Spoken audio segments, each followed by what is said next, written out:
né? Porque apostar em vice-liderança, em vice isso, a gente está fazendo uma vice-esperança. Luiz Arthur Nogueira. Deputado, boa tarde. Vamos falar de uma esperança maior, 2026. A gente tem visto PL, Valdemar da Costa Neto, Jair Bolsonaro apoiando o Centrão.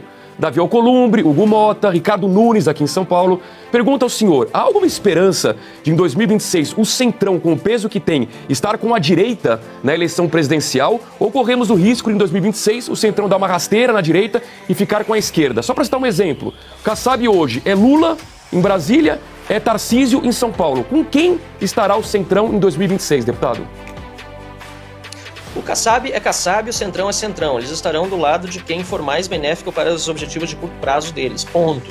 A gente vê, inclusive, manifestações do Kassab mais recentes, agora, de hoje ou de ontem, eu vi na mídia há pouco, dizendo que o governo está muito mal, enfim, ele que tem um partido que é base do governo, tem vários ministérios, né? Então, nós vamos viver sob essa incerteza e sob o controle do Centrão ao longo dos próximos 2 anos, se não tomarmos uma atitude, como eu estou tomando aqui, mais drástica, né, de colocar um posicionamento firme, por exemplo, contra os abusos de autoridade e encarar realmente de frente aquilo que nós temos de encarar.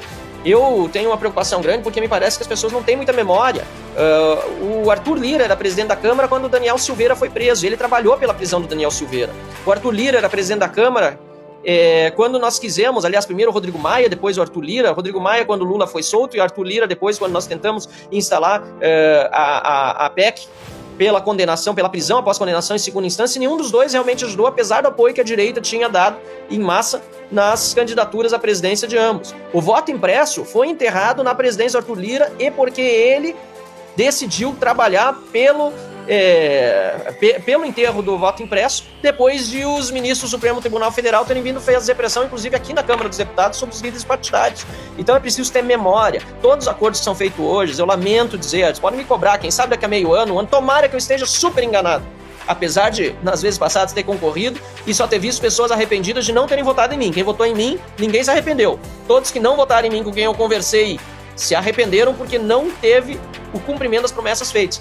E repito, quando o PT tem acordo de um lado e a direita tem acordo do outro, qual é a garantia de que realmente as coisas vão andar para o lado que a gente quer que elas andem?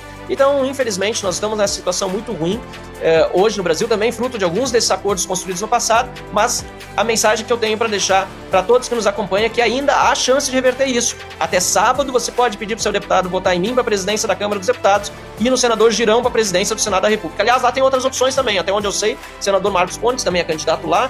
É óbvio que minha preferência é pelo meu candidato do Partido Novo, mas respeito muito todos aqueles que estão colocando contra esses acordos, que, repito, tomara que eu esteja errado, mas até hoje, lamentavelmente, sempre estive certo quando alertei que esses acordos não vão ser cumpridos no futuro. Olha, Marcelo, eu quero fazer aqui, deixar uma última bomba, porque, de fato, o Rodrigo Maia, que você mencionou, é um lobista de sucesso, não é? Por conta da sua conduta ilibada dentro da casa.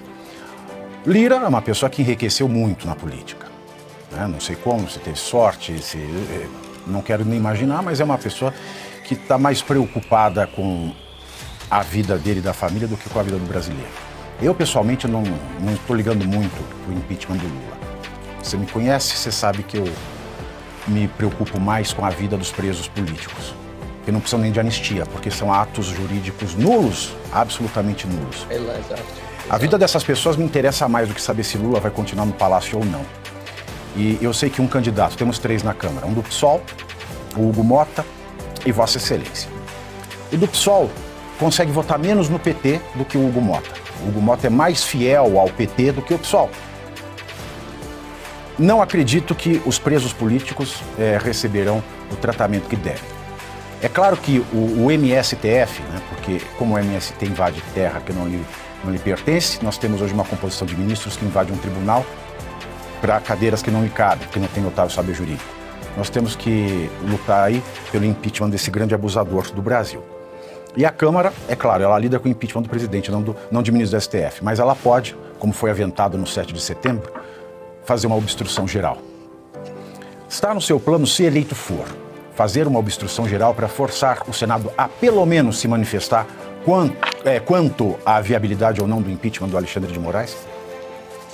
Sem dúvida, sem dúvida. Aliás, o Senado está absolutamente omisso nesse tema que é seu. Impeachment de ministro do Supremo Tribunal Federal é feito no Senado da República. A Câmara fez mais contra o Supremo Tribunal Federal mesmo que ainda não iniciados os trabalhos da CPI, mas recolhendo as 171 assinaturas, do que o Senado da República até o momento, né? Então, nós precisamos fazer o Senado andar com esse tema. E uma obstrução da Câmara ou instalação da CPI, que vai ser automática, entrando como presidente da Câmara, vai ser automática a instalação da CPI, porque podem funcionar até 5 ao mesmo tempo, e a CPI da abuso de autoridade que eu propus é a terceira na fila, então ela automaticamente será instalada no primeiro dia já.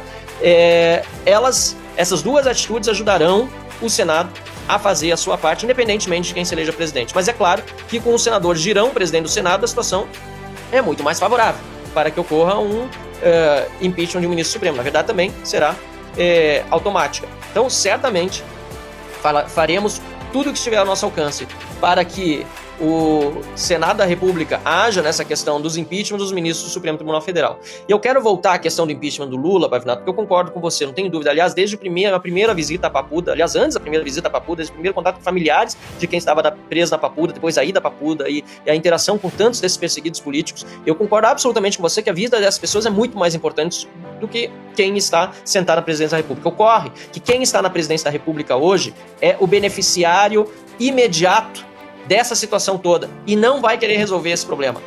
Esse que é o grande dilema que nós estamos vivendo hoje, porque Lula se beneficia disso, o Supremo Tribunal Federal se beneficia disso, e é uma crueldade o que estão fazendo com as pessoas. Débora dos Santos, que é um dos símbolos disso, a mãe que está presa por ter escrito com batom, né, que já está limpa há muito tempo, aquela estátua, já no dia seguinte, a estátua da justiça estava limpa, ela está presa sem acesso aos seus filhos e tantos outros com tornozeleira eletrônica. Essas pessoas estão sendo utilizadas de uma forma criminosa, cruel, para fazer jogatina política. E para concluir, viu, Pavinato, não é só pelo Supremo e pelo Executivo, não. Na Câmara dos Deputados, esses presos políticos foram utilizados também para barganha no final do ano passado, eu nunca vou me esquecer disso. O tema estava em discussão na CCJ, e aí tá nessa questão, as comissões são tão importantes, né?